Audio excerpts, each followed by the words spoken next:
Muito bem, estamos ao vivo mais uma vez com mais um Conjectura. Você que chega para nos acompanhar é muito bem-vindo e muito bem-vinda. Hoje é o nosso episódio de número 35. Nós vamos conversar sobre os benefícios e os riscos do conhecimento empírico a partir de dados sobre os seres humanos na era digital. E é claro que para essa conversa interessantíssima e atualíssima, hoje nós temos o prazer de receber o professor Dr. Vitor Miranda, que é professor da Universidade Federal do Mato Grosso do Sul e também pesquisador do Núcleo de Pesquisa em Sociologia Política Brasileira da Universidade Federal do Paraná. Vitor, muito bom dia e muito obrigado por participar conosco aqui do Conjectura. Bom dia a todos que estão acompanhando. Bom dia, Danilo. Bom dia, Vinícius. Prazer é meu estar aqui com vocês. Obrigado. E também, para nos acompanhar nessa live, hoje tenho a companhia do nosso amigo de Conjectura, o Vinícius Silva. Olá, Vinícius, bom dia. Bom dia, Danilo. Bom dia, Vitor. É um prazer estar aqui para mais essa edição do Conjectura. Lembrando que é um projeto que se dedica, né, à divulgação de ciências humanas, a divulgação científica de um modo geral, com foco nas ciências humanas. E hoje, como o próprio Danilo acabou de dizer, nós temos a oportunidade de receber o Vitor Miranda para discutir um tema que é extremamente atual, que está na pauta do dia, portanto, e muito relevante. Então, bom dia a todos. É isso mesmo. E só para relembrar, né, aquele recadinho de sempre, que nós sempre deixamos aqui no início do Conjectura, como o Vinícius já mencionou, nós somos um projeto, uma iniciativa de divulgação, de promoção, de defesa das ciências humanas, particularmente. Nós realizamos as lives todas as quintas-feiras, às 11 horas da manhã, aqui na nossa página do Facebook, mas você também pode nos acompanhar em outras redes sociais. Nós sabemos que nem todo mundo tem condições de nos assistir ao vivo nesse dia e nesse horário. Por esse mesmo motivo, os programas ficam registrados na nossa página, mas você consegue acessá-los também no nosso canal do YouTube e também apenas o áudio em formato de podcast no Spotify. E você consegue os links para acessar essas outras redes sociais na descrição dessa postagem. E também temos o link do Instagram, onde fazemos as publicações e também deixamos as sugestões culturais dos nossos convidados. Então, você que é novo ou nova por aqui, por gentileza, nos dê essa força aí nos acompanhando em todas essas redes. Então, Vitor, antes da gente entrar propriamente no assunto do dia, eu gostaria de pedir gentilmente para você se apresentar para os nossos espectadores e contar um pouco da sua trajetória. Bom, eu poderia dizer o seguinte: eu tenho uma trajetória bastante dispersa, errática, ao longo da minha formação, circulando por várias áreas das ciências humanas, e isso tudo me possibilitou que eu trabalhasse justamente com métodos, né, para se estudar empiricamente seres humanos. Eu tenho formação, eu sou do Paraná, eu tenho formação em História na Universidade Estadual de Maringá. Eu fiz um mestrado trabalhando com ciências sociais. Desde o início, eu passei por uma iniciação científica que logo eu percebi que não era lá muito a minha praia trabalhar com arquivo, com documentos, essas coisas. Aí eu acabei buscando novos ares.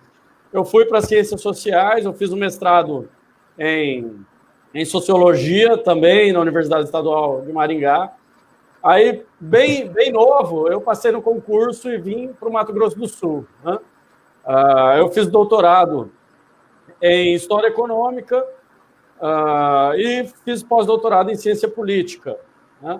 Meu doutorado em História Econômica, o meu doutorado é aqui na Universidade Federal da Grande Dourados, e eu fiz um pós-doutorado na Universidade Federal do Paraná, continuei fazendo pesquisa com os colegas por lá. Enfim, eu tenho uma formação que circula por diversos campos disciplinares, e a principal marca foi a junção de experiências de trabalhos empíricos em todas essas áreas, né? Então, aí chegou um certo ponto em que eu acabei ocupando esse espaço dentro da minha universidade, fui me especializando em trabalhos a respeito disso, né, especificamente sobre métodos e análises empíricas sobre seres humanos. E, no fim das contas, cá estou, né? Estou trabalhando com dados já desde o meu doutorado, eu estou profundamente trabalhando com análise de dados sociais, e é com isso que eu trabalho hoje, né? Eu analiso dados, eu junto coisas até de ciências exatas para dentro das ciências humanas nos meus trabalhos. Basicamente isso. Acho que é um pouco a esse respeito, então, que vamos conversar no nosso encontro de hoje, né, Vitor? Afinal de contas, o nosso tema aqui é a respeito dos benefícios e dos riscos desse conhecimento empírico, desse conhecimento a partir de dados. E naquele mesmo resumo que nós publicamos nas nossas páginas do Conjectura, você que escreveu o resumo frisou bastante como nós vivemos uma condição, podemos dizer assim, ímpar dentro da história da humanidade, né?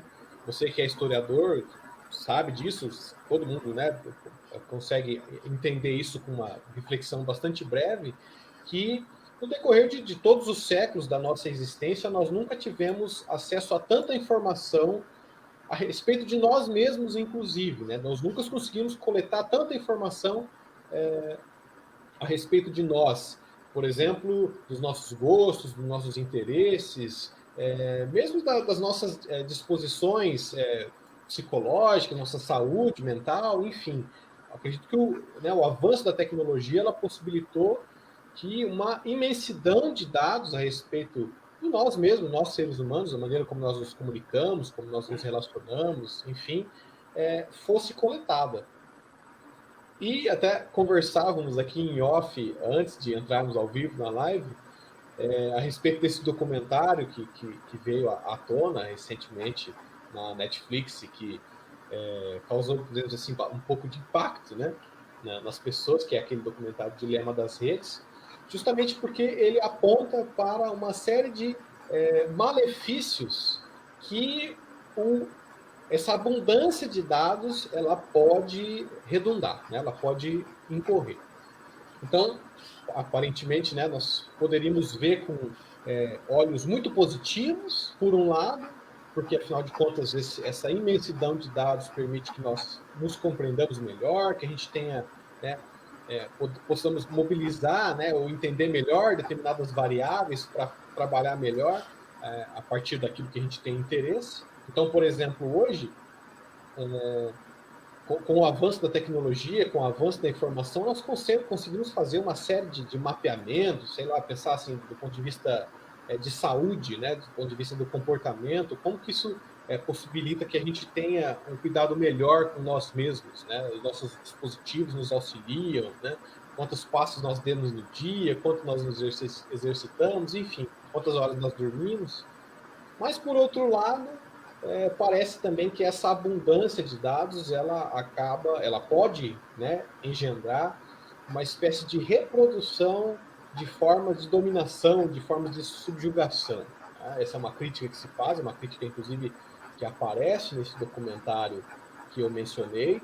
Afinal de contas, ao que tudo indica, se não for teoria da conspiração, de fato, redes sociais como Facebook, Instagram, YouTube, Twitter, enfim, elas são moldadas de forma a prender o usuário por mais tempo na plataforma. Afinal de contas, elas dependem de monetização e, para fazer isso, elas justamente se utilizam dos dados que o próprio uso lhes fornece. Então, o indivíduo que vai lá e deixa um like na foto de cachorrinhos. Hoje, inclusive, eu percebi que toda vez que eu abro o Facebook aparece uma foto do cachorrinho para mim, sabe?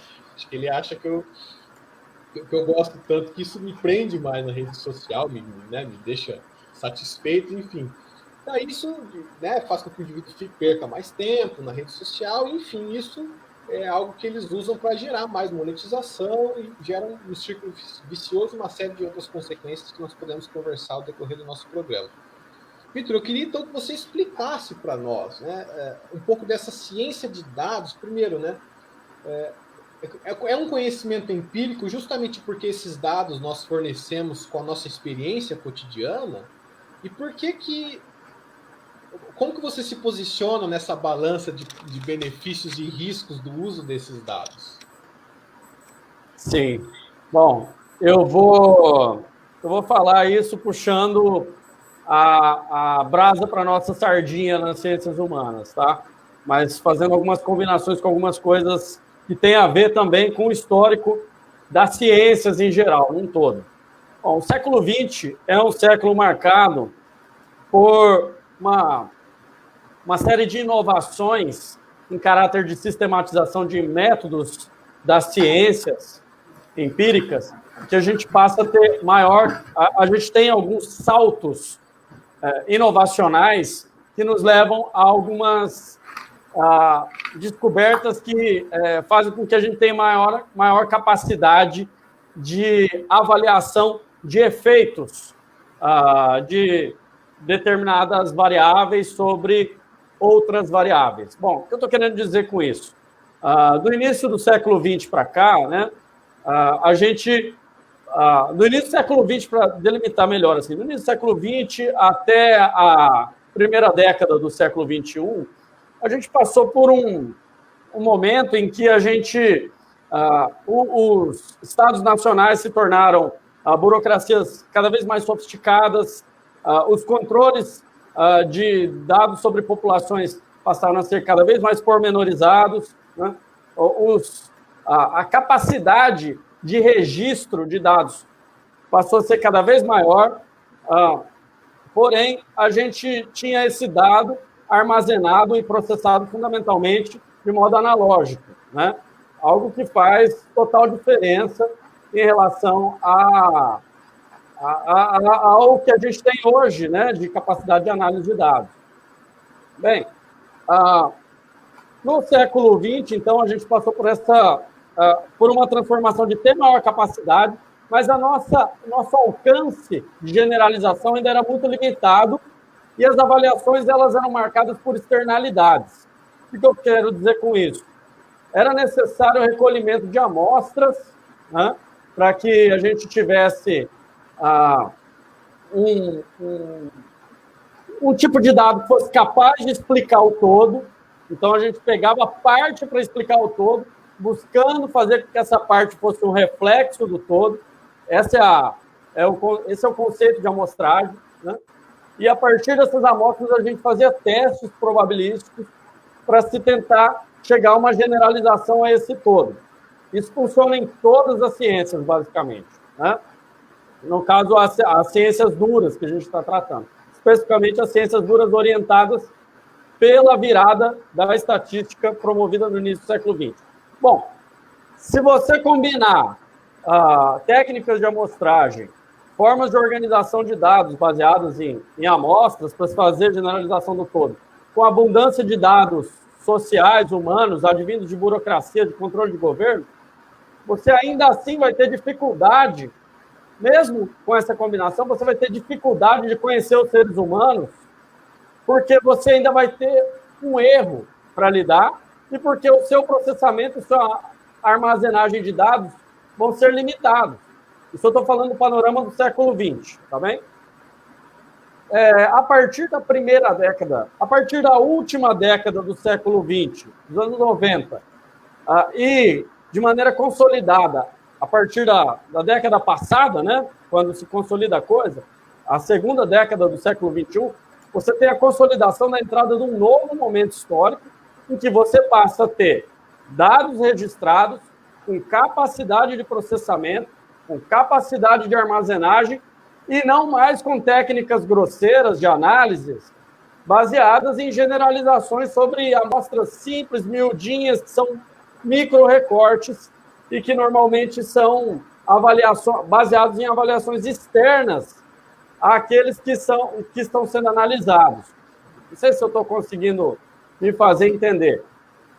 Eu quero dizer para vocês que existe uma virada, uma transformação muito acentuada a partir do momento em que a gente tem maior capacidade de armazenagem, maior capacidade de processamento e técnicas mais refinadas também para análise de dados, que não são exclusividade, por exemplo, para dar uma área que está extremamente desenvolvida hoje em dia, não são exclusividade da psicologia social, da sub-área da psicometria, que são técnicas desenvolvidas ao longo do século XX em outras ciências que não puderam ser aplicadas e que finalmente hoje podem ser convertidas para ciências humanas, que fazem com que a gente tenha maior controlabilidade sobre não somente comportamentos olhados com externalidade, mas também sobre sentimentos, sobre, enfim, e com um volume muito grande de dados.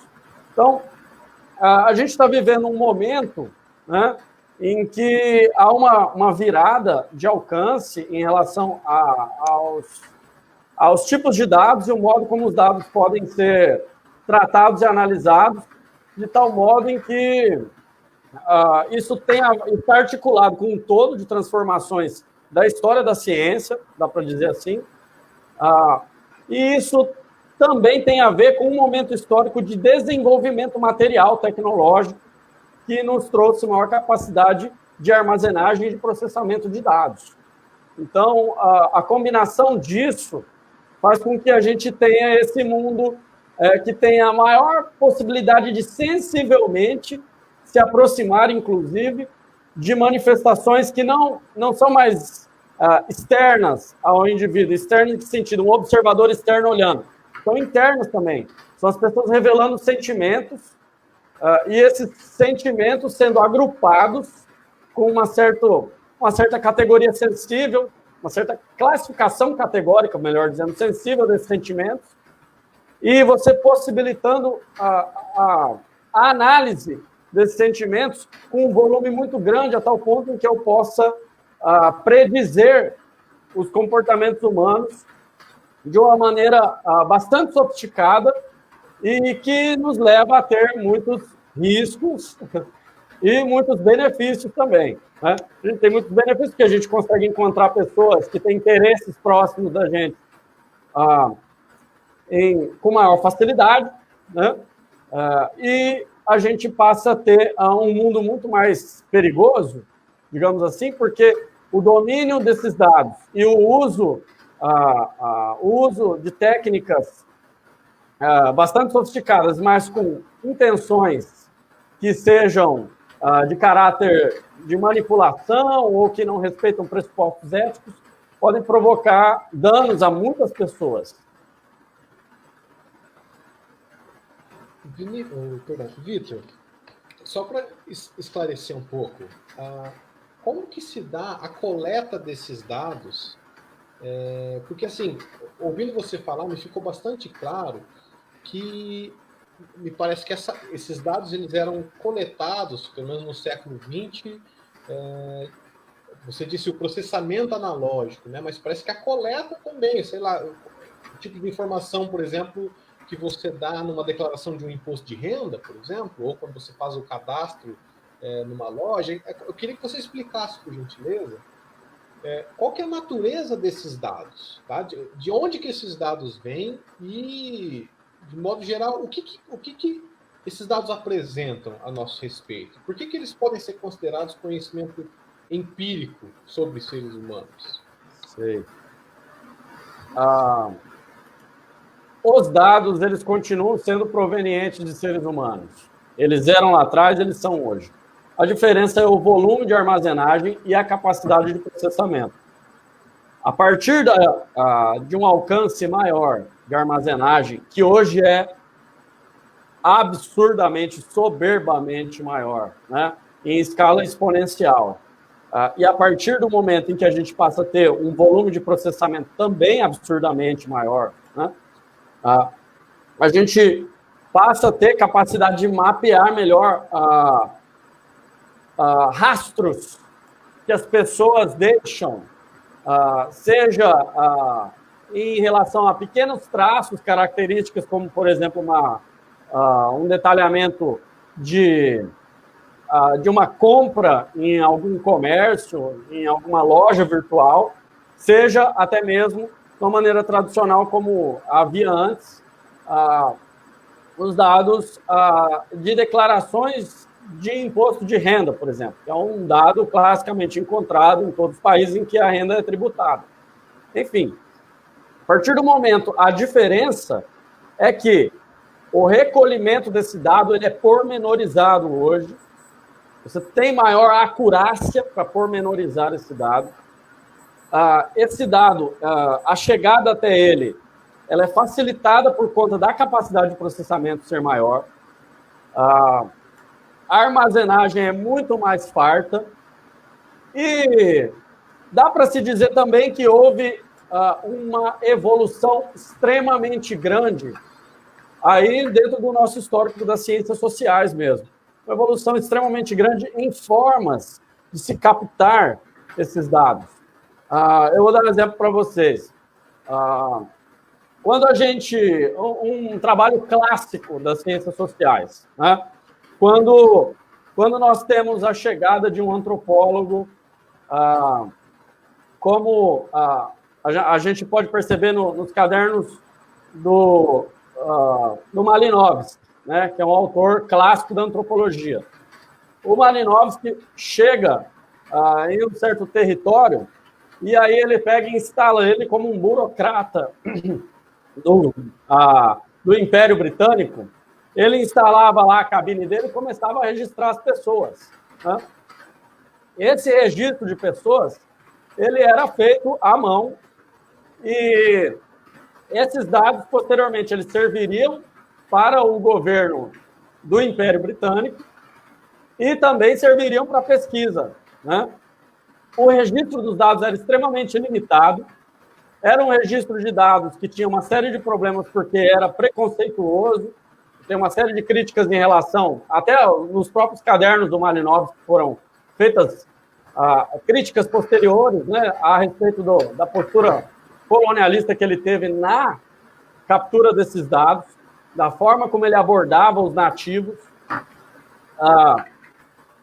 O registro era preconceituoso, visava a dominação do império, posteriormente era utilizado para pesquisa, mas você percebia ali que era um mapeamento de famílias feito de maneira completamente externalizada, não existia uma aproximação sensível em relação ao outro enquanto sujeito, né?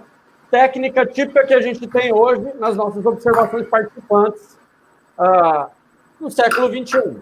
Né? Então, o Malinowski é um homem que viveu no início do século XX. Você tem esse tipo de característica de coleta de dados por parte dele e você tem esses impactos dos dados.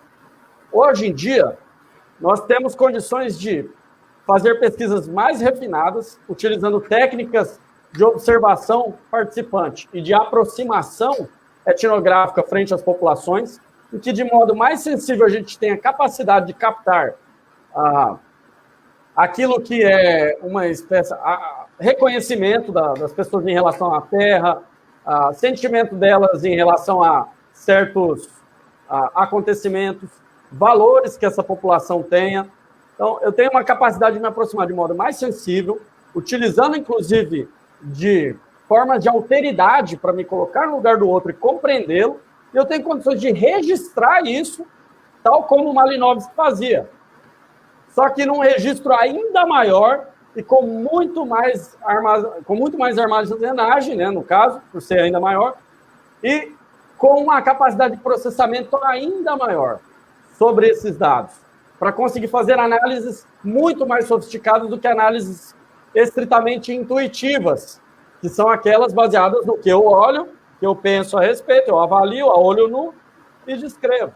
Então, eu tenho condições de construir explicações contra-intuitivas a respeito desses dados, testando eles de modo sistematizado. Isso leva a quê? Leva a maior controlabilidade dos grupos sociais. Então, se eu tiver uma técnica bem sofisticada de pesquisa, de sociólogo mesmo, de antropólogo, aplicada junto a uma população, eu tenho capacidade de pegar coisas muito sensíveis, que é, por exemplo, o que o Facebook faz, né? E eu tenho condições de empilhar esses dados e fazer análises muito mais abrangentes do que tradicionalmente a gente fazia de modo intuitivo, a olho nu. Então, isso leva a perigos de exercício de dominação, de imposição, de manipulação de vontades, inclusive, das pessoas baseadas nos valores implícitos que são apresentados em pesquisas, né? Isso pode, mas não somente a riscos de se ter violações éticas, de exercício de dominação e manipulação, isso também pode levar a melhores pesquisas. Esse, eu diria, que é o binômio que a gente está instalado hoje em dia. A gente tem capacidade de pormenorizar os dados, pesquisar melhor gente, pessoas, mas isso pode também implicar em problemas. Mas não é só problema. A gente tem condições de melhorar as nossas observações sobre os seres humanos. Então, essa é o grande dilema no qual a gente está situado hoje em dia e que precisa ser tratado por nós pesquisadores, pelos governos, que quando fazem pesquisa e tiram proveito dessas pesquisas para ter um levantamento da sua população. Isso precisa ser considerado como algo importante em relação a como as empresas utilizam os dados. A ética, por exemplo, de pesquisa ocupa um lugar muito maior hoje em dia, muito e infinitamente maior hoje em dia, do que ocupava anteriormente, justamente porque a gente tem muitos dados e, em meio a esse dilema, os usos deles podem levar a benefícios ou a riscos cada vez maiores.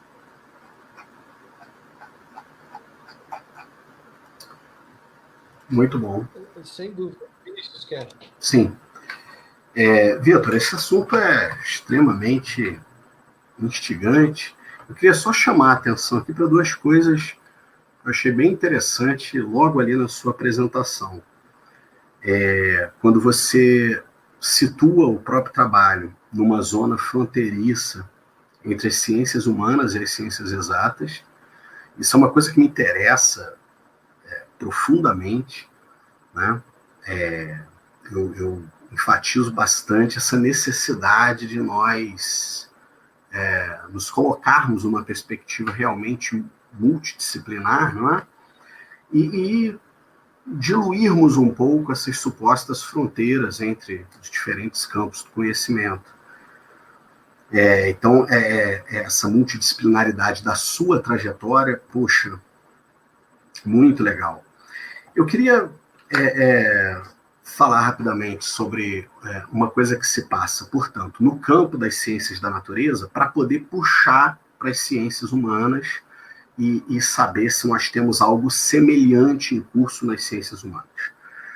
Bom, se a gente pensar, por exemplo, em física de partículas, desenvolvimento de grandes colisores de física de partículas, é um desenvolvimento paralelo ao da computação no século XX. Quanto mais colisões entre partículas eu gero, mais dados, né, eu preciso analisar. Então, se a gente pega hoje o Centro Europeu de Pesquisas Nucleares, o LHC, as colisões próton-próton, são geradas quantidades assombrosas de dados que precisam ser depurados, né? Eles precisam passar por técnicas de filtragem, né? Os engenheiros e os cientistas da computação precisam compreender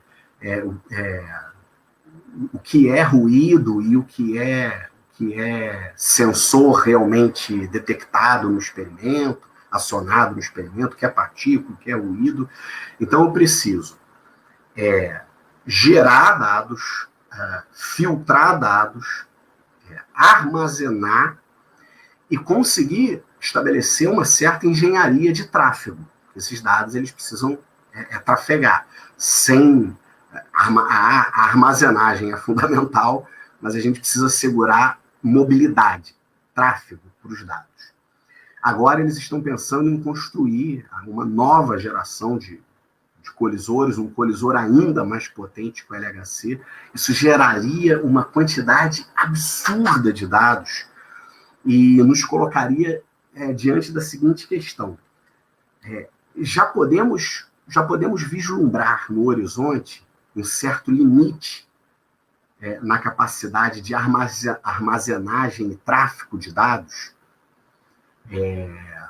diante desses grandes projetos que temos hoje? E aí a pergunta seria, e existem projetos de ciências sociais e humanas em curso que seriam análogos a esses projetos de ciências naturais?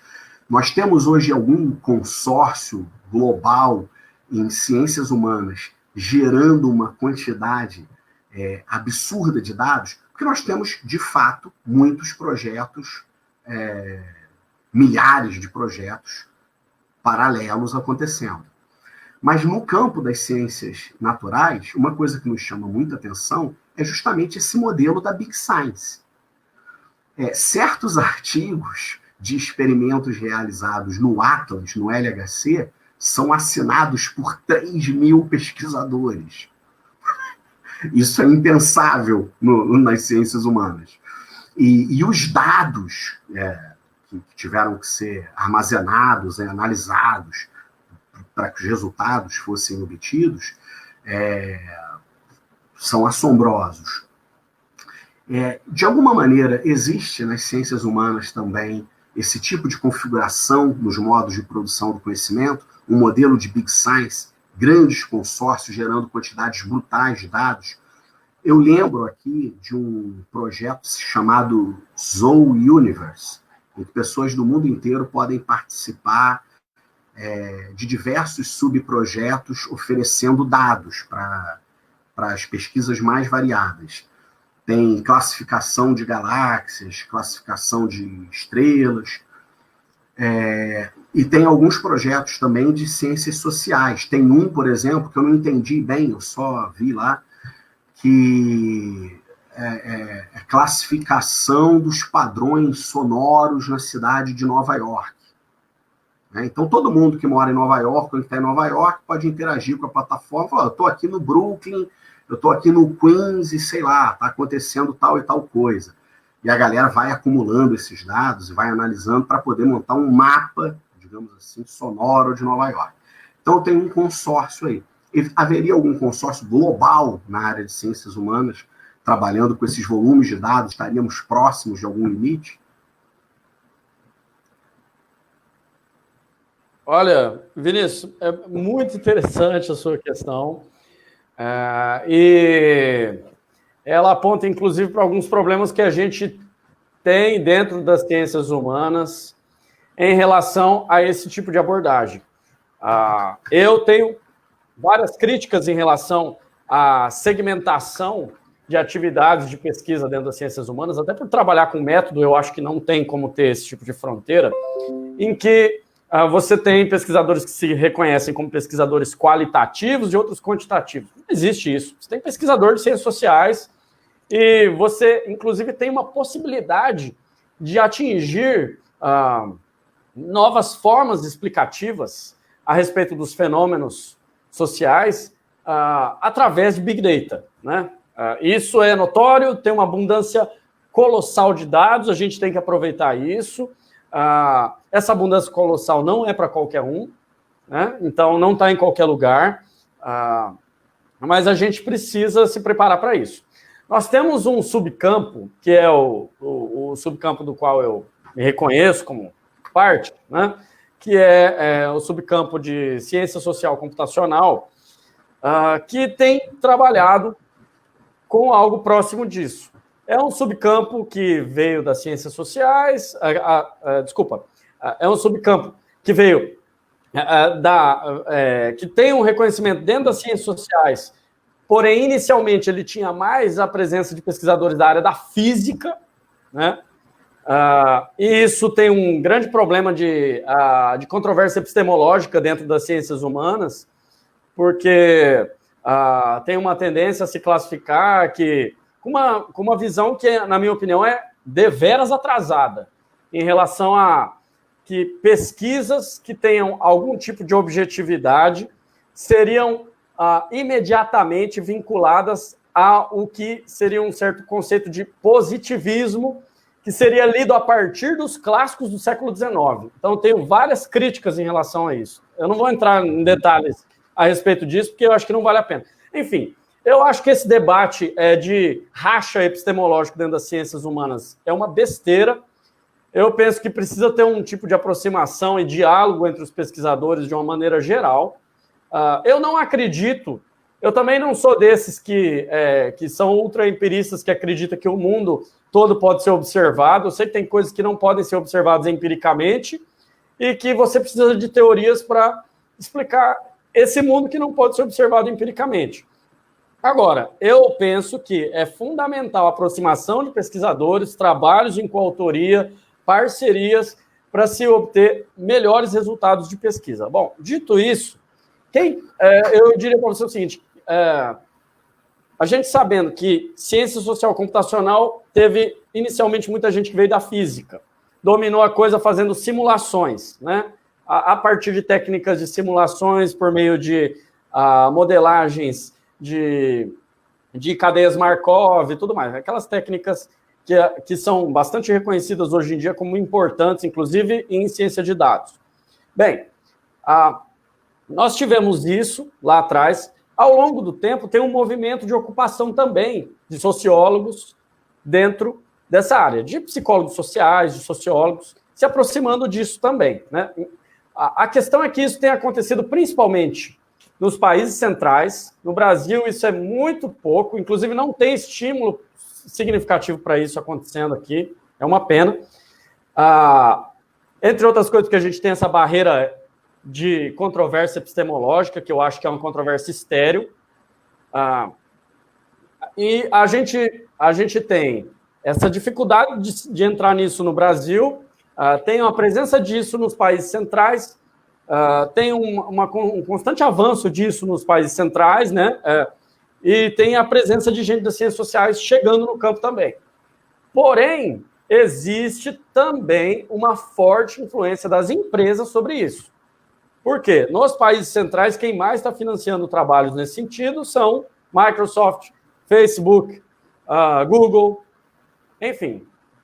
Que aí tem um outro problema, né? E que torna a gente, inclusive, mais periférico, né? Eu penso que as ciências humanas brasileiras, elas tendem, em relação a isso, não digo em relação a outros tópicos, em relação a Big Data Analytics, em relação a Big Science, a reunião de vários pesquisadores, a mexer com um grande volume de dados, a gente está cada vez mais periférico, porque a gente fica sem um conjunto de estímulos para termos pesquisadores a respeito disso, desde a graduação, para irmos formando nessa direção, porque os países centrais estão capitaneando, e nos países centrais, quem está tomando a dianteira desse negócio são as empresas. Falta um consórcio internacional, eu quero dizer isso, tá? Falta uma concertação maior, já há uma preocupação nesse sentido.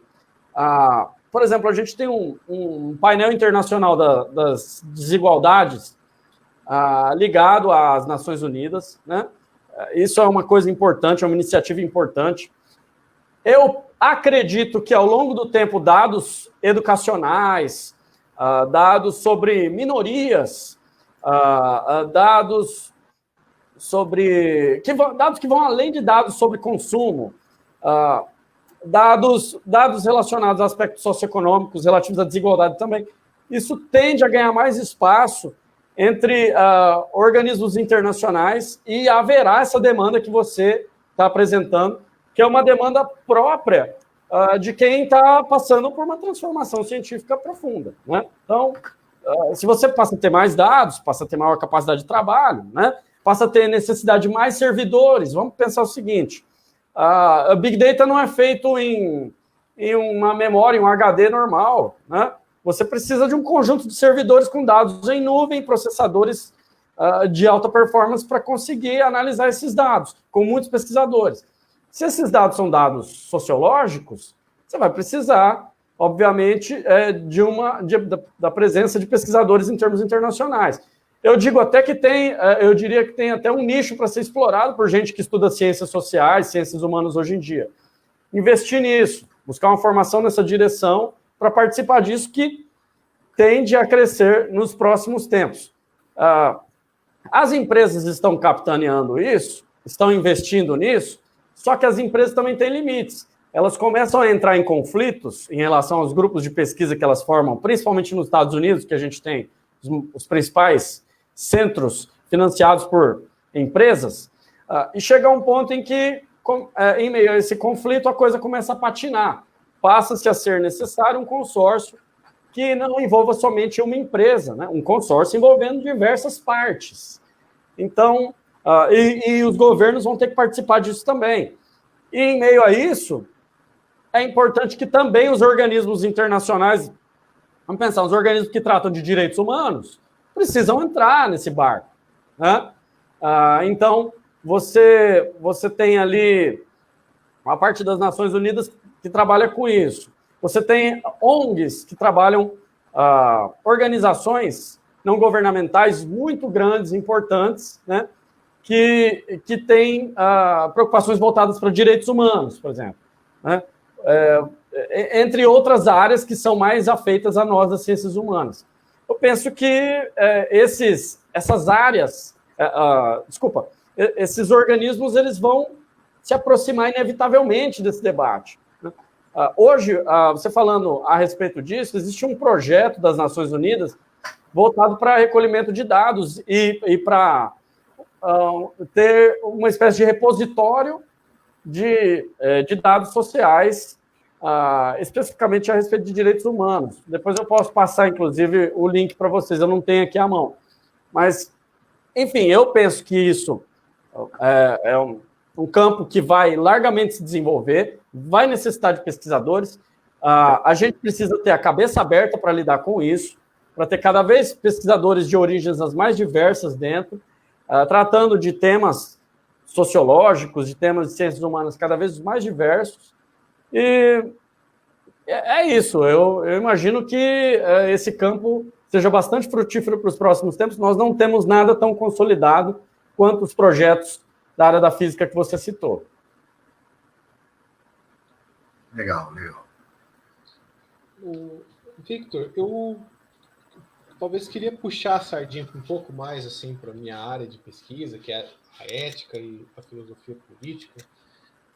Mas, claro, também relacionando isso com esse aspecto metodológico. Você citou, né, o exemplo do Malinowski, né, na coleta dos dados lá na Austrália, né, se eu não estou enganado. Me parece que existem... O aspecto ético ele acaba perpassando todas as etapas, desde a coleta do dado até a interpretação daquele dado e a finalidade o que vai ser feito, afinal de contas, com aquele dado, né? E me parece, então, que, e você me corrija por gentileza, tá, se eu estiver errado, que, pelo menos em determinadas etapas, uma espécie de neutralidade ela se faz desejável, né? De modo que o pesquisador ele não coloque sobre o dado uma impressão que ele já tenha, uma preconcepção, posso assim dizer. Tá? Isso é o caso, e assim, eu fico me perguntando, né? Para algumas questões que você mencionou dos casos de declarações sobre questões sobre a desigualdade, é um tema que eu estudo, então o Piketty, Thomas Piketty, que é um pesquisador francês que está muito em alta agora sobre a desigualdade, em vários dos seus livros, ele relata muitas dificuldades para acessar relatórios de declaração de impostos de renda e também para analisar dados que falem a respeito da desigualdade de patrimônio, porque esses dados eles não estão disponíveis, simplesmente, né? Eles não foram tornados públicos. Então, tem um aspecto, posso assim dizer, até de interesse público, de interesse democrático, que isso se torne público, né? Que isso se torne acessível. Por outro lado, fico pensando, me veio à mente agora, né? Uma coisa que também está muito em alta agora são dados, claro que é feito a partir de uma comparação, mas você coleta o seu DNA e a partir de uma comparação, né, de determinados genes, não vou saber instrumentalmente explicar isso, mas consegue determinar probabilidades, por exemplo, de obesidade, de diabetes, de problemas cardíacos, de propensão a vícios, enfim, facilidade, né, ou, perdão, sensibilidade para determinados fármacos e assim por diante. E aí fico pensando, bom, claro que a princípio para o cuidado da saúde do paciente parece algo interessante, mas o dado por si só ele parece neutro. A questão que coloca é essa, né? Porque vai muito depender do uso que se faz, né? O medo que a gente tem, por exemplo, quando eu vi o tema, eu fico receoso de uma abundância de dados coletados justamente pela finalidade equivocada que se atribui a esse dado, né? Fico pensando, então os planos de saúde vão se utilizar desses dados coletados, né, do mapeamento do genoma, do DNA, para colocar certas restrições ao plano do paciente, enfim. Então, essa neutralidade, ela é desejável? E como que a ética, ela entra, você como que é um pesquisador dessa área, no próprio ato da pesquisa, no próprio ato da análise do dado, tem que ter essa preocupação com neutralidade? Como que isso se dá? Posso só fazer uma parte aqui? Só porque você citou o Thomas Piketty, então, para não deixar isso se perder, ele aborda muito, né, sobre o capital no século XXI. Os dados no século XXI, eles se transformam em capital, né? Os dados são commodities. As redes sociais são grandes fazendas de dados, né, que exportam essas commodities para os centros que agregarão valor. Quer dizer, há uma mercadorização aí dos dados no século XXI. São moedas, os dados são moedas. Bom, bastante interessante as questões de vocês. Bom, Danilo, primeiro falando a respeito de neutralidade, eu gosto de retornar lá no Weber, sabe? Eu sou fortemente influenciado por ele em termos de tradição, em termos de tradição sociológica, e eu diria que não existe uma neutralidade científica perfeita, mas pode haver uma neutralidade axiológica para que a gente consiga ter uma conduta de trabalho que seja que possibilite observações por distintos pontos de vista, inclusive. Então, para pegar uma carona aqui, eu não penso que exista uma essência em si no instrumento de pesquisa que é a análise de dados. Mas, né, no desenho de pesquisa formulado pelo pesquisador, né, você pode acabar direcionando o dado para essa ou para aquela direção, para esse ou para aquele resultado.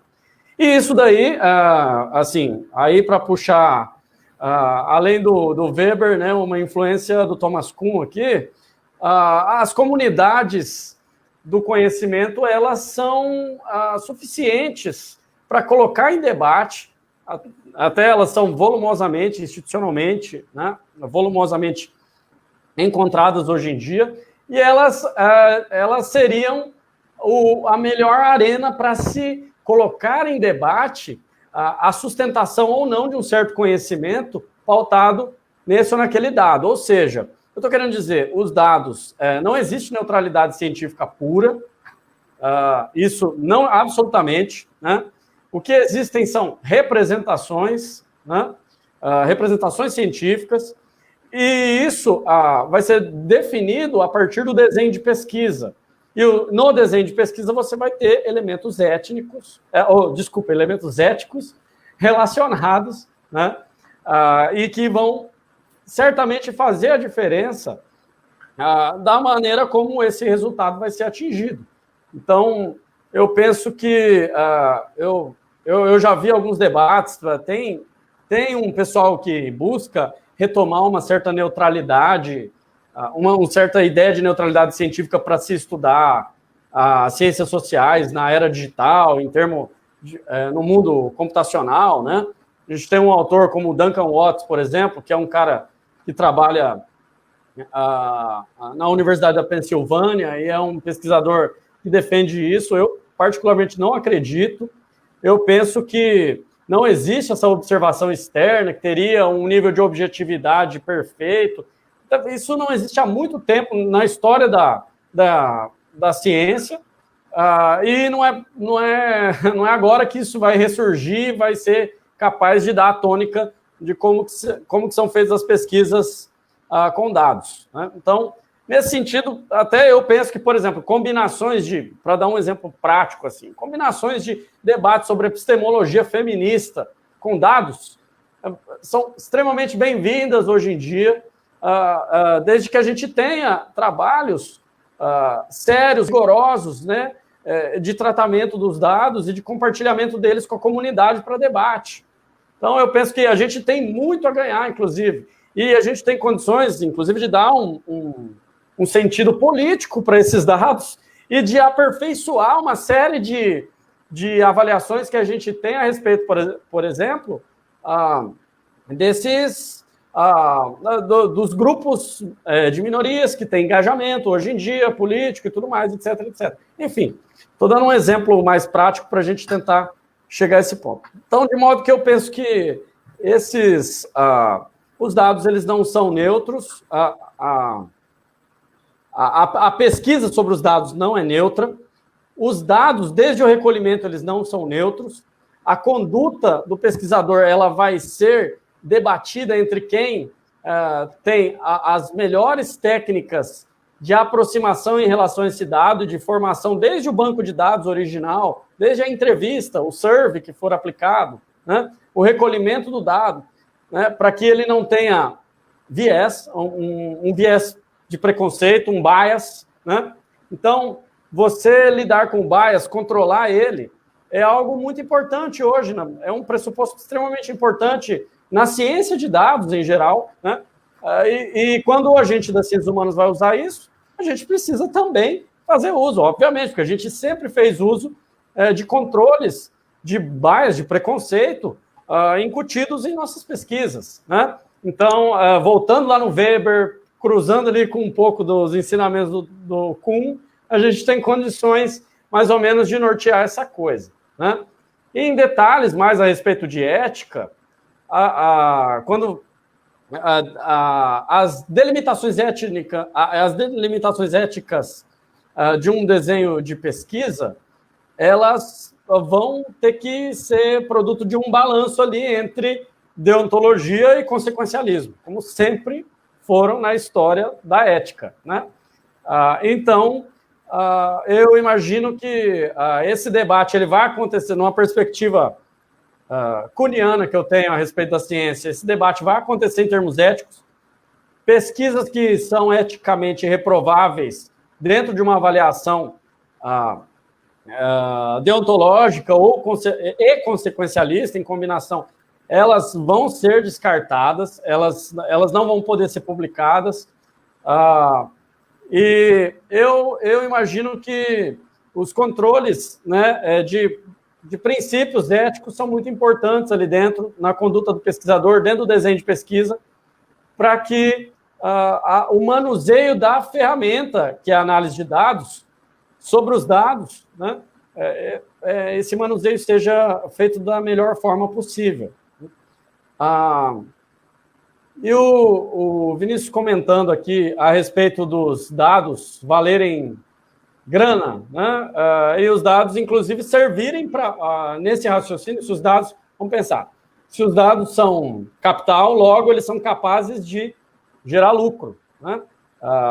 Enquanto fundamento básico do capital é a capacidade de reprodução dele, né? E se os dados são... É muito interessante esse raciocínio. Logo, a detenção desses dados, o alcance aos dados, o controle dos dados, sendo capital e gerando lucro, né, eles passam a ser mais e mais demandados, né, e faz com que a gente tenha uma desigualdade acentuada em relação ao controle de dados. Então, isso, voltando à questão que eu respondi ali atrás, os países centrais estão anos-luz à frente da gente em relação a pesquisas sociológicas que lidam com Big Data. A gente não tem nada aqui. Né? A gente utiliza técnicas atrasadas aqui, porque não tem dinheiro para recolher dado, né? Porque tem uma crise, né, dentro do sistema de formação da educação superior no Brasil, na atualidade, e uma crise também dentro do sistema de pesquisa e desenvolvimento no Brasil atual. Então, em geral, para todas as ciências humanas, que sempre foram as mais pobres, se ferram mais ainda. Então, essa é uma realidade. A gente vai ter cada vez menos dados, eles vão ter cada vez mais, porque eles estão investindo em formação para isso, eles têm cada vez mais profissionais voltados para isso, e a desigualdade vai se aprofundar, porque o dado possui, sim, essa característica de ser um capital, ele é acumulado tal como um capital, e ele é controlado dessa maneira, e então a gente precisa, aí entrando em âmbito de governança, nós precisamos de uma governança de dados que tenha em vista uma ruptura em relação a essa concentração de capital de dados, né? A gente precisa de dados cada vez mais públicos, a gente precisa que as empresas sejam reguladas em relação à detenção de dados. Aí tem outra questão ética, que também é a privacidade, invasão de privacidade, que muitas vezes ocorre por parte dessas empresas, isso não pode acontecer. Então, eu imagino que esse é um debate a ser feito, né? É para ontem esse debate. A gente precisa estimular isso, especificamente dentro das ciências humanas, no meu campo, a gente precisa estimular isso agressivamente. A gente precisa de mais e mais e mais alunos se formando, estudando estatística e pensando em dados e pensando em teoria sociológica, tudo junto, sabe? A gente precisa cada vez mais e mais disso e de reclames por uma melhor governança. Isso é urgente, do contrário, o mundo vai se colocando numa condição cada vez mais assim, de abismo entre as partes que detêm os dados e as partes que não detêm os dados. Tem uma frase daquele documentário, O Dilema das Redes, que eu havia separado, e ela vai absolutamente de acordo com essa ideia de que o dado é um capital. O entrevistado ele diz o seguinte: se você não está pagando pelo produto que você consome, então você é o produto. Na verdade, você, no sentido assim, de tudo que você oferece para a rede, né? Interessante. É exatamente isso. Hoje em dia, eu lembro de uma discussão, olha só, um clássico das ciências sociais, meio informal, inclusive. Numa entrevista, o sociólogo Chico de Oliveira, falando sobre, discutindo sobre sociologia do trabalho, né, um dos campos que ele passeava ali, um cara que trabalhava com economia e tudo mais, né?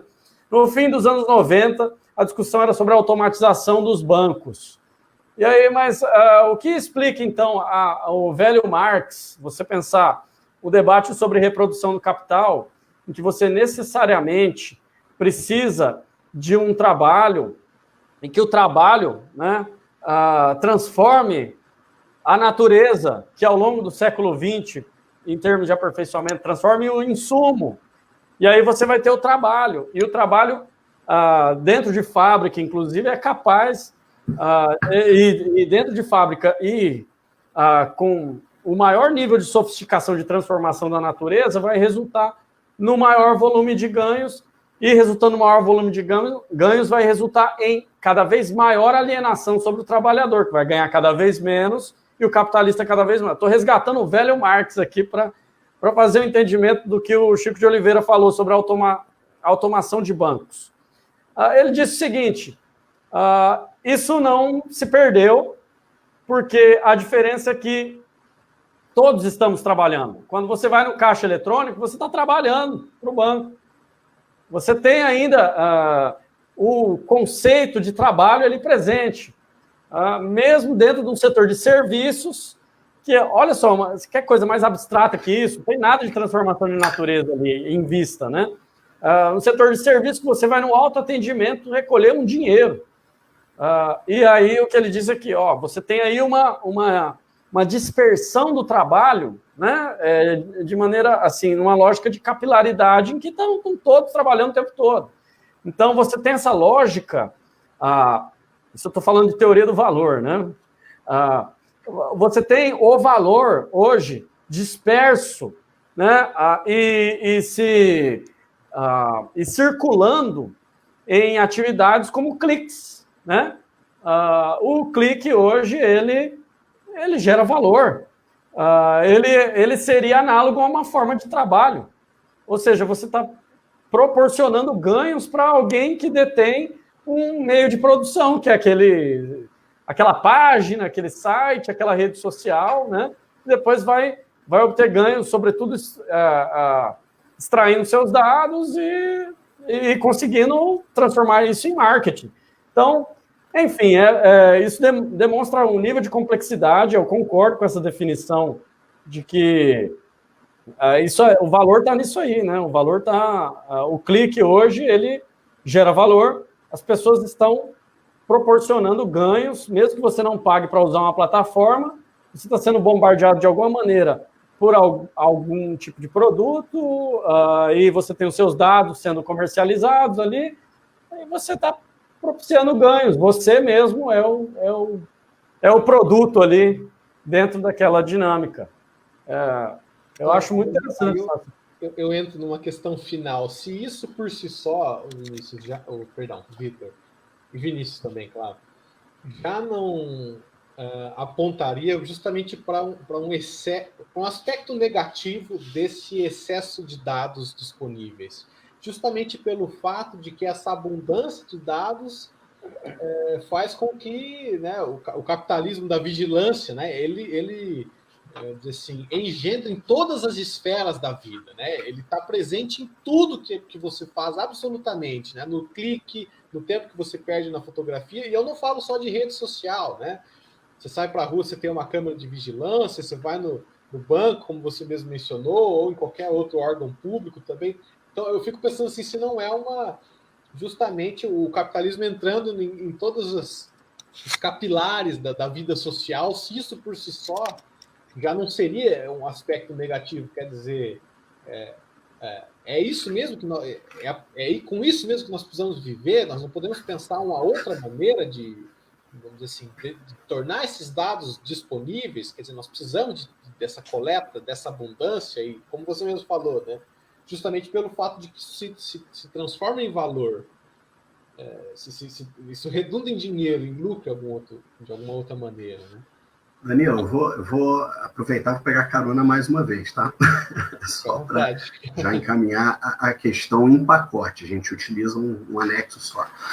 Tem uma coisa que eu não vou fazer uma pergunta sobre isso, mas só para marcar aqui, para registrar bem. Tem um comentário que você falou sobre o que você fez, sobre certas disputas epistemológicas no campo das ciências humanas. Eu achei isso bastante interessante. Qualquer tentativa, me parece, de associar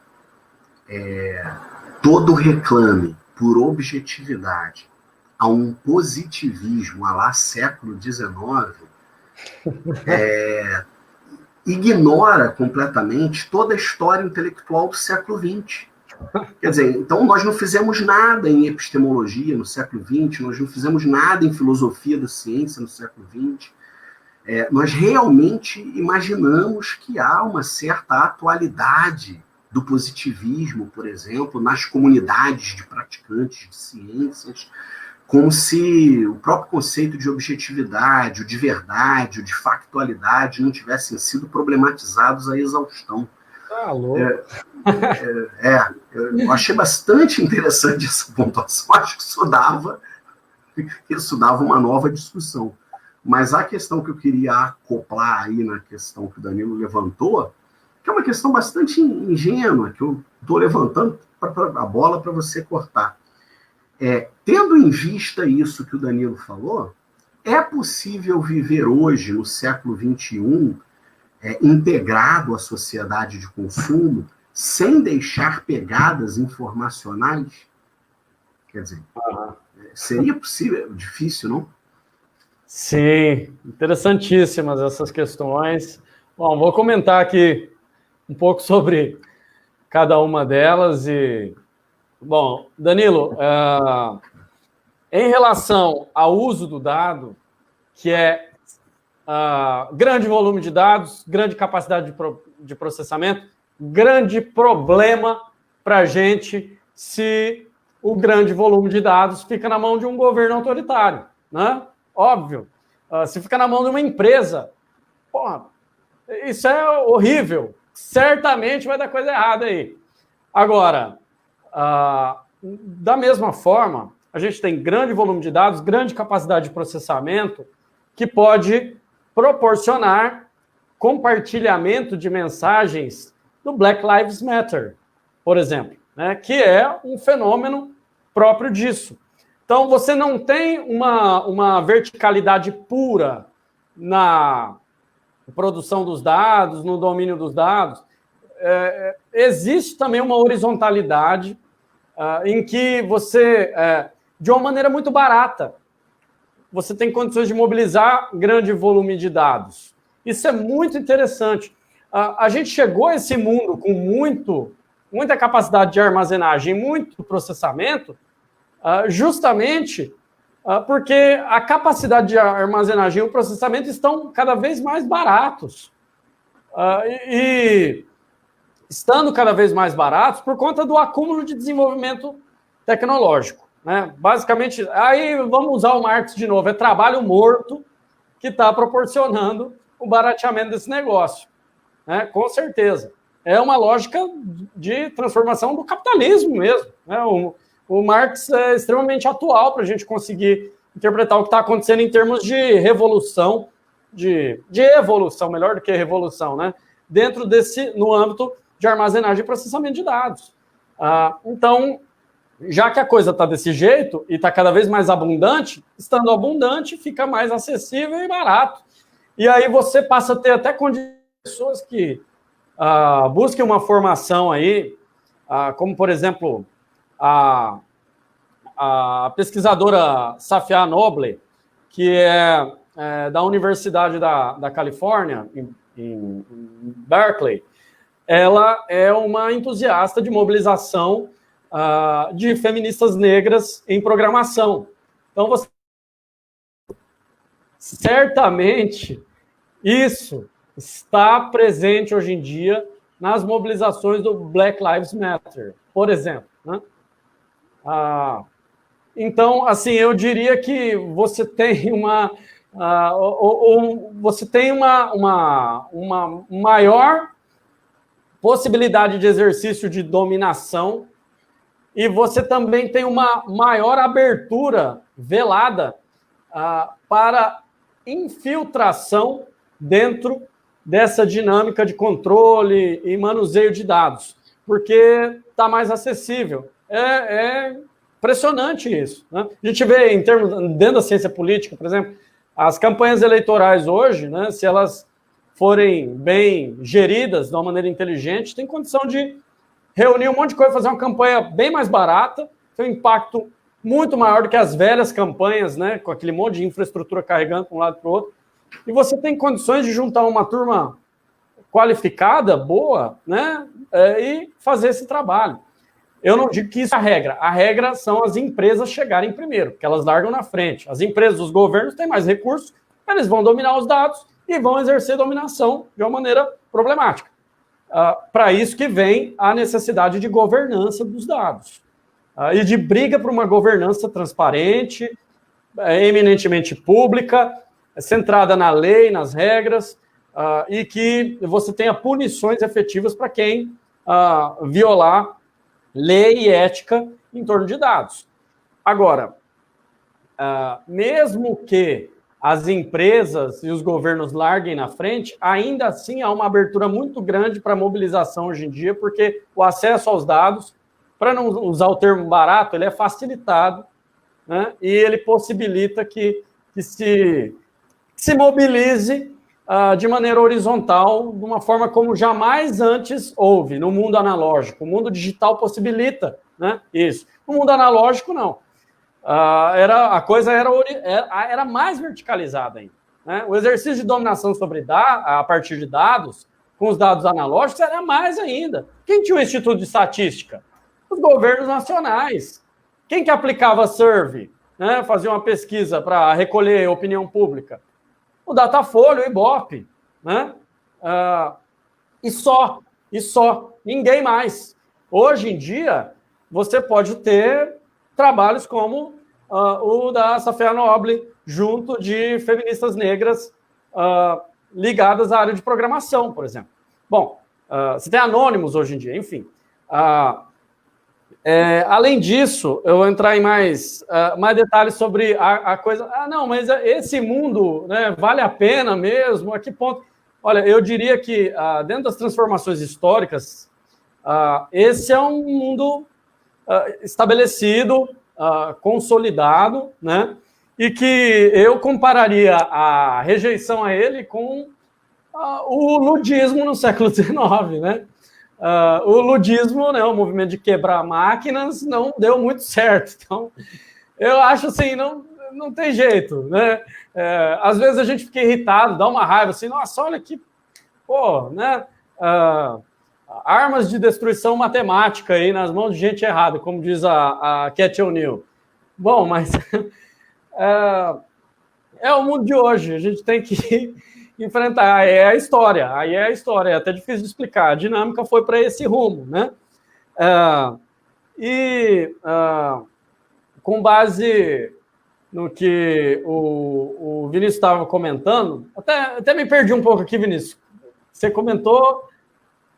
Eu fiz um comentário só pontuando o seu apontamento sobre a identificação problemática entre objetividade e positivismo, e depois eu perguntei se é possível, no século XXI, viver integrado à sociedade de consumo sem deixar pegadas informacionais. Sim. Bom, sobre esse tema sobre positivismo é polemicíssimo, né? É bem polêmico.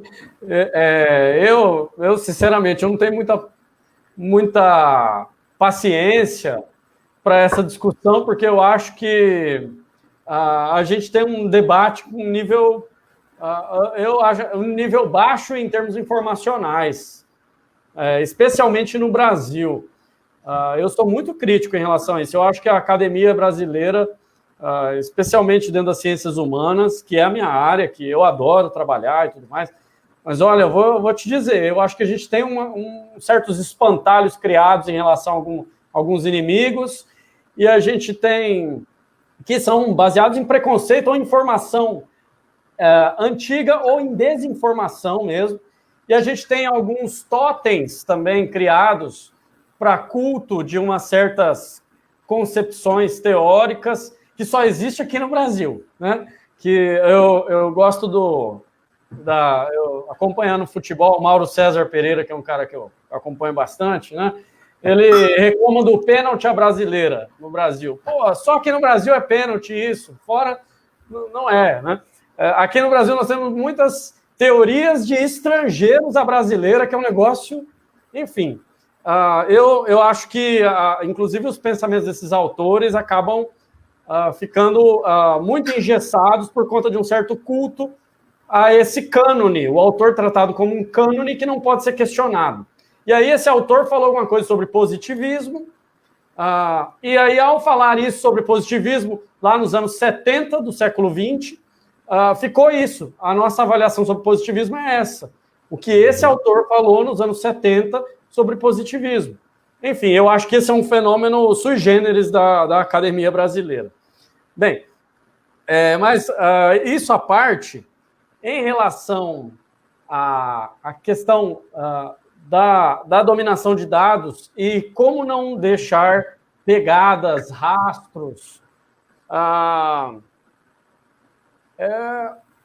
olha, eu diria, esse é um problema muito grande,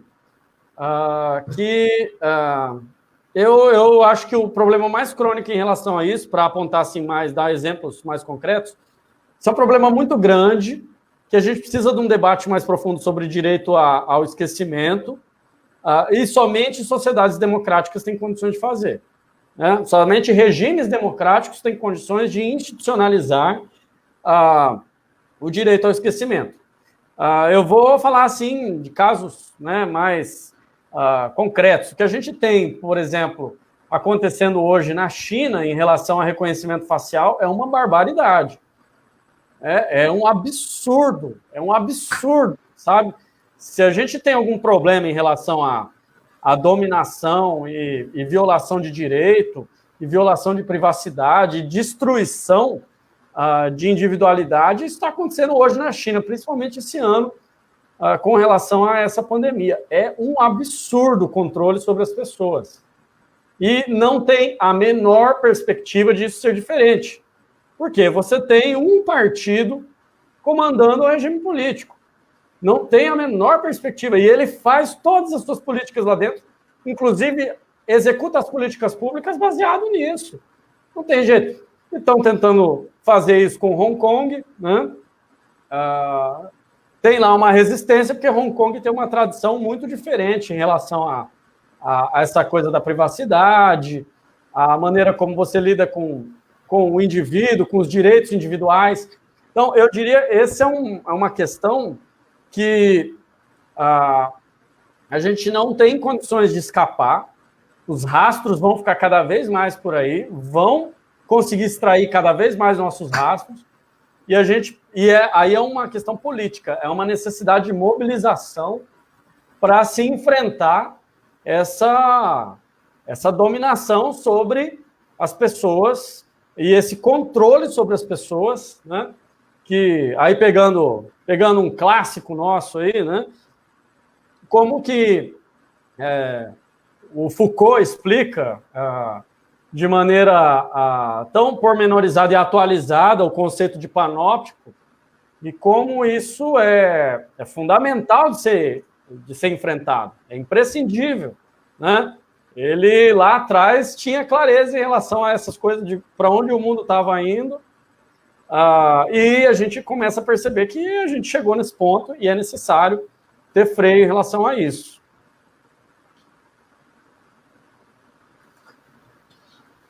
É isso aí. O Wayne deixou um comentário aqui, Vitor, concordando com você. Ele diz que me parece que as melhores informações que dispomos sobre o positivismo são bastante anacrônicas, ficamos presos a questões que sequer os positivistas discutem mais. Eu acho muito interessante isso. Tem uma avaliação preconceituosa em torno da história da ciência, que é uma coisa assim que não consigo entender como que se chega a esse tipo de explicação. Você pegando o positivismo como algo relacionado à ciência e tudo mais. Pegar a história da ciência no século XX, ela é tão rica, né, e tão cheia de saltos e de mudanças e reviravoltas em todos os campos, né? Plural, né? Porra, meu tão Deus. Plural, né? Tão complexa. Tão plural. Você imagina, você reduzir, por exemplo, tem um debate, eu sempre comento isso com os meus alunos, você reduzir o debate sobre a racialização, por exemplo, classificações raciais para definição de perfis sociais, você vê esse absurdo e você negligenciar, você vê esse absurdo e a aplicação disso no início do século XX até aos primeiros anos, as primeiras décadas do século XX, a aplicação disso para a construção de explicações sociológicas. Isso é um problema seríssimo. E aí você associa qualquer outra classificação a classificações como essa, né? E aí você começa a ver lá técnicas de análise que são relacionadas a mensurações utilizadas para isso. E aí medida aplicada a fenômenos sociais são todas medidas relacionadas a aperfeiçoamento de classificação racial agora, né? Que se cristalizou aí, né? É um absurdo. Se você pegar dentro da própria... Se você relativizar o contexto e observar, por exemplo, um pesquisador extremamente controverso que eu acompanhei, que eu tenho muito interesse, né? Como o Ronald Fisher, um estatístico que revolucionou a ciência no século XX profundamente, né? A gente está nesse debate aí sobre vacina do coronavírus e a gente está precisando, né, que apareçam resultados fischerianos aí para conseguir chegar ao resultado da vacina. O Fisher, no início do século XX, ele teve uma série de posicionamentos complicados. Ele teve aproximação com o fascismo, o Fisher teve um problema trabalhando com trabalho sobre genética, ele teve... o cara fazia de tudo, o cara montava desenho de experimento, montou, né, desenho de experimento revolucionário, na área da agronomia, na área da biologia, da genética, e ia para a sociologia também, de tabelinha, né? A ciência, ao longo do século XX, não foi mais isso, né? A academia que o Fisher fez parte não é mais a mesma, né? O conhecimento não é mais o mesmo. Aí você vai jogar na lata de lixo tudo, né? Ou vai tratar de maneira preconceituosa, não. Ó, quem faz experimento é racista. É um negócio muito doido. Você não pode misturar uma técnica de elaboração do conhecimento e essencializar essa técnica com base em um sujeito que fez uso dela lá atrás para outros fins, que chegou a resultados diferentes do que a gente vai chegar hoje em dia. Então, essas são as minhas críticas, assim, sabe? Tem inúmeras. Eu percebo isso, eu acho que a utilização da relativização, a relativização, a banalização que a gente tem da física quântica hoje em dia é um negócio que a gente tem que dar risada, né, cara? O que estão fazendo da física quântica hoje? E, assim, é um negócio muito louco, que está virando técnica religiosa. E, assim, e a gente pega isso lá atrás, os debates que aconteciam sobre paradigmas de física quântica ou da física tradicional laplaciana, é uma outra coisa, cara. E a incorporação disso hoje é muito doida, e você tem isso presente nos debates hoje em dia de uma maneira anacrônica, como disse o Wayne. É um negócio, assim... eu sou sempre adepto de se fugir de preconceito. Essa é a grande questão. Ir nos autores, de fato, olhar o contexto, fazer uma leitura pormenorizada da produção intelectual. Conhecer o debate, né, Vic? Conhecer o debate. Conhecer o debate, conhecer a literatura. Né? Óbvio, é simples. Ser contemporâneo de si mesmo, né?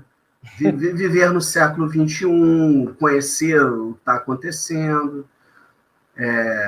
Porque senão ou é má fé, ou é falta de erudição, e falta de inter e de multidisciplinaridade também.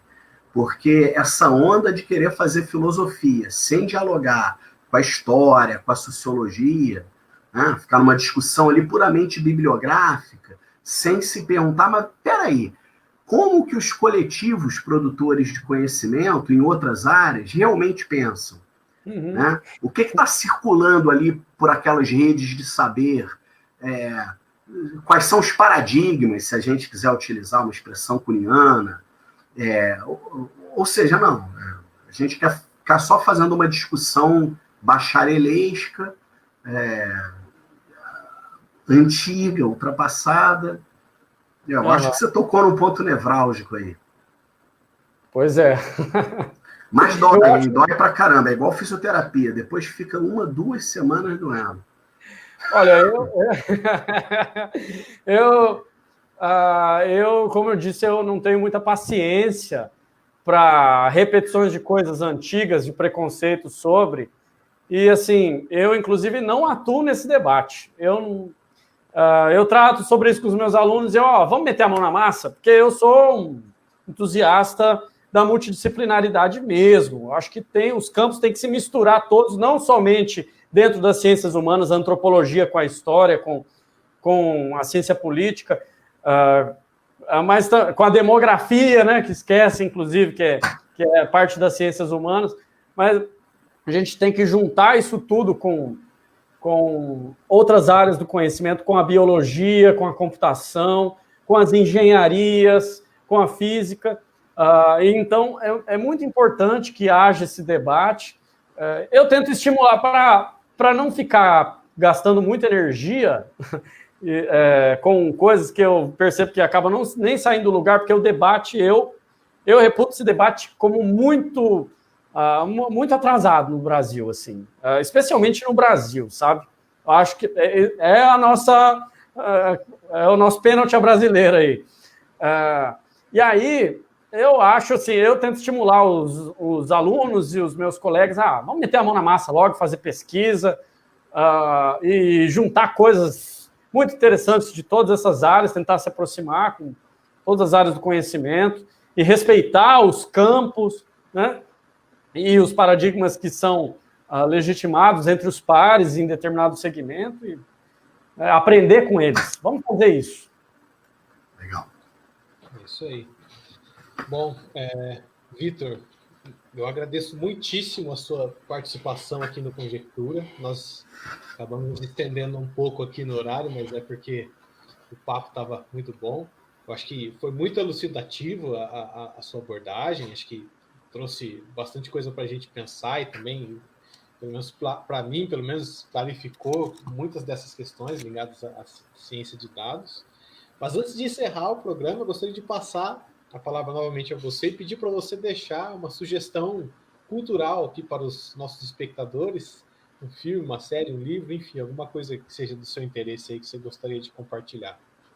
Olha, bom, eu vou fazer o seguinte, eu vou sugerir um livro e um filme bem boboca, mas extremamente interessante, e um livro descontraído sobre um assunto que é tratado como algo tão sério. Bom, o filme eu sugiro o Idiocracy, filme de 2006, é uma comédia alemã, eu acho muito interessante como ele serve para entender um pouco desse mundo com abundância de dados e facilidade que o mundo automatizado nos dá e como as pessoas vão ficando cada vez mais imbecilizadas em meio a isso, né? É uma comédia aí, um filme para dar uma descontraída. Não é nada esteticamente muito sofisticado, não. E o livro, eu sugiro o livro da Cat O'Neill, Weapons of Math Destruction, Armas de Destruição Matemática, em inglês, né? Esse livro não tem em português ainda, até onde eu sei. É uma pena. Está demorando para ter uma editora aí para traduzir. Esse livro já é até antigo, né? Mas ele é um livro que se notabilizou bastante, trouxe muitos insights para a gente entender como o domínio de dados ele pode piorar muito a vida da gente ao invés de melhorar, né? E como a gente precisa se precaver em relação a isso, enfrentar esse problema nas mais diversas áreas, mundo do trabalho, sistemas de justiça, mundo do consumo, privacidade. Esse livro trata um pouco de tudo isso daí. São as minhas sugestões. Excelente, muito bom. Elas serão postadas em breve nas redes aí do Conjectura. E, bom, é isso. Eu gostaria de agradecer novamente ao Vitor por ter aceito o convite a participar aqui do Conjectura e agradecer também a você que nos acompanhou até esse momento da nossa live. Muito obrigado. Você que nos acompanha nas redes. Nós estaremos de volta novamente. De volta novamente é ótimo, né? Nós estaremos de volta na quinta-feira que vem, às 11 horas no horário de Brasília, ou 10 horas no horário de Mato Grosso do Sul. Deixo um abraço ao Vitor, um abraço ao Vinícius, a todos que nos acompanham também. E até a próxima. Tchau, tchau. Até a próxima. Um abraço para vocês. Obrigado. Valeu, galera. Valeu.